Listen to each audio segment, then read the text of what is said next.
Hi, I'm Leon Poindexter, and we're here in Fort Point Channel. This used to be the actual waterfront of Boston. This is where the Boston Tea Party happened.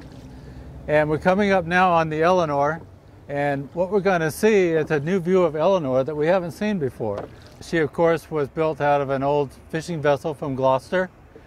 She's about 89 feet on deck with a bowsprit, and all she's probably over 115, 120 feet long. Well, we're coming up on Eleanor's stern right now. She's got two sets of galleries. Across the stern is what they call the stern gallery, and on the side are the quarter galleries. The next thing we're coming up to here is the channels, and on top of the channels, as you can see, are the dead eyes, and this is what holds the rig outboard of the vessel. All these channels, of course, have got chain plates, so the ironwork is fastened to the side of the vessel. And this whole system is what puts the tension on the shrouds to keep the mast stable. So what is the most prominent and most beautiful feature of the Eleanor? Of course, is her figurehead.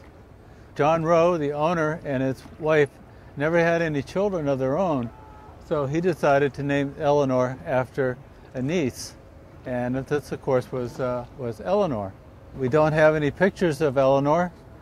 But we read that Eleanor looked just like her mother, except we don't have any pictures of her mother.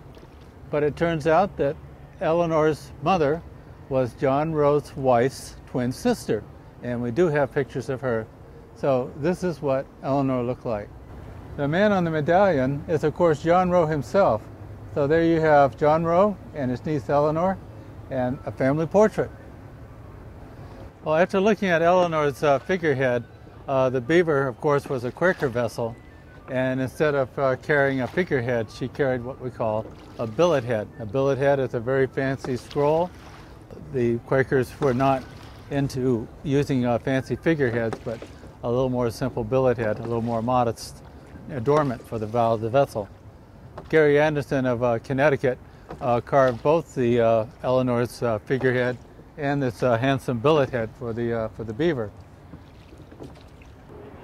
Above the billet head here, you can see the bowsprit. Following the headrails back, you go to the cathead and the anchor, and then of course you can see the rig here. The rig is a brig. Brig means it's a two-masted ship with square sails on both masts. The museum is fully open. The visitors are coming down and enjoying the ships. We still have a few details to take care of, and we're working right along on that.